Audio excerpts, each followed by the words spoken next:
kilomètres passés, j'entends encore le bruissement d'ailes du chariot du temps et devant nous, nous pouvons voir des déserts d'une vaste éternité.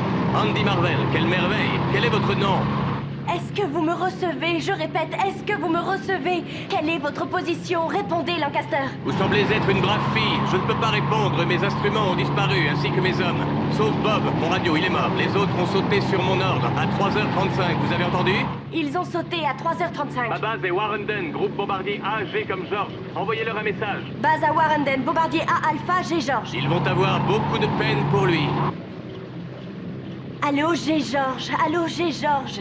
Est-ce que ça va aller? Allez-vous essayer d'atterrir? Voulez-vous une route? Je ne m'appelle pas George, je m'appelle Peter. Peter D. Carter. D comme David, chef d'escadrille Peter Carter. Je ne vais pas atterrir, je n'ai plus de train. Et les moteurs sont en feu, je perds de l'altitude, je vais bientôt sauter. Prenez un télégramme. Message bien reçu. Et si vous aviez fait cela plus tôt, je vous l'aurais dit plus tôt. Vous n'allez quand même pas kidnapper des officiers de la RAF parce que vous aimez bien leur nez. Ce n'est pas son nez, c'est sa voix. J'y avais succombé bien avant de le voir. Il croit encore qu'il a sauté sans parachute? Oui. Il a des hallucinations? Et durant ses attaques, a-t-il pâli? Oui, je crois, oui. Ses migraines sont situées ici? Je crois, oui. Je ne sais plus, mieux vaut lui demander. Mais il voit des choses alors. Et il les entend. Oui, je comprends. Lui avez-vous dit que c'était n'importe quoi? Non, Parfait. il ne dit pas n'importe quoi. Au contraire, c'est logique. Alors il ne peut pas être amoureux. Au revoir. Message bien reçu, nous vous entendons. Télégraphié à ma mère, Madame Michael Carter. 88 Hampstead Lane, Londres. 88 Hampstead, Londres. Dites-lui que je l'aime. Écrivez ce que vous voulez, mais ce qu'elle doit savoir, c'est que je l'aime beaucoup. Que je ne lui ai jamais montré, mais que je l'aurais aimé jusqu'à mes derniers instants. Dites-lui tout mon amour, et à mes deux sœurs aussi, ne les oubliez pas. Message bien reçu, nous vous entendons. Êtes-vous blessé? Je répète, êtes-vous blessé? Allez-vous pouvoir sauter? Quel est votre nom? June. Oui, June, je vais sauter, mais il y a un ennui. Je n'ai pas de parachute. Allô? Allô, Peter, je n'ai rien entendu. Alors, mon cher, comment ça va? Pas très bien. Ah, pas très bien. À votre place, je n'essaierai pas d'agiter cette cloche, il n'arrivera rien. Je vous rappelle que j'ai quelques tours dans mon sac. Après tout, qu'est-ce que le temps?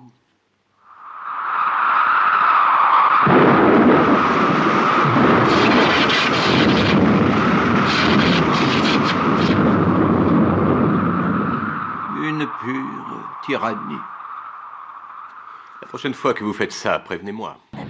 Allô? Allô, Peter, est-ce que vous m'entendez? Allô, June? N'ayez pas peur, c'est très simple. Quitte à y rester, je préfère sauter plutôt que brûler. Après les premiers 1000 pieds, ce sera fini, je ne sentirai plus rien. J'espère que je ne vous ai pas fait peur.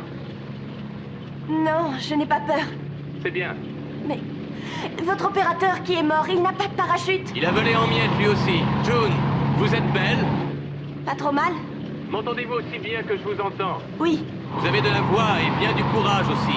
C'est drôle, j'ai connu beaucoup de filles. Parfois, je suis tombé amoureux, mais c'est une jeune américaine que je n'ai jamais vue qui va entendre mes toutes dernières paroles. C'est drôle et plutôt charmant. June, si vous êtes là quand on me ramassera, détournez votre regard. Mais peut-être que ce n'est pas fini, Peter, on peut encore espérer.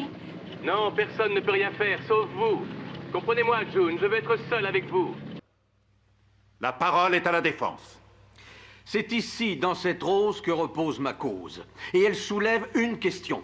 Et je suis d'accord avec M. Farland. Est-ce que Peter Carter est tombé amoureux durant les 20 heures... Empruntez, Dr. Reeves. Durant la période de 20 heures qui semble faire litige. Et est-ce qu'une personne, dont le nom importe peu, est tombée amoureuse de lui?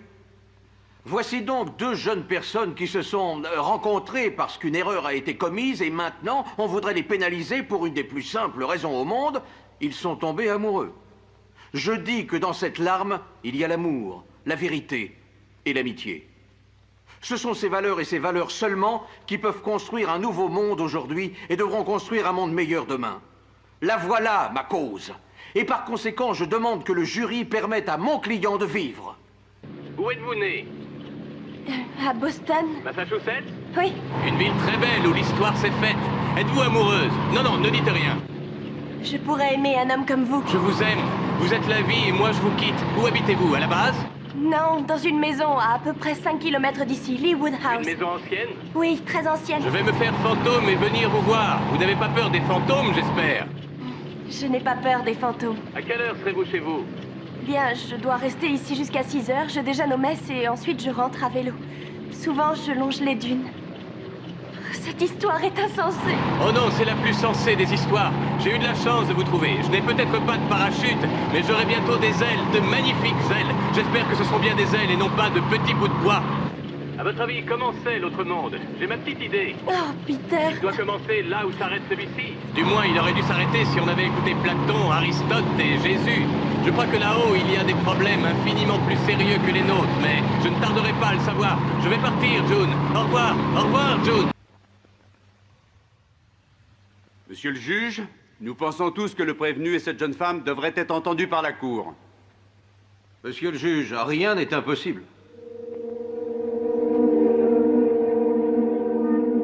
L'audience est suspendue.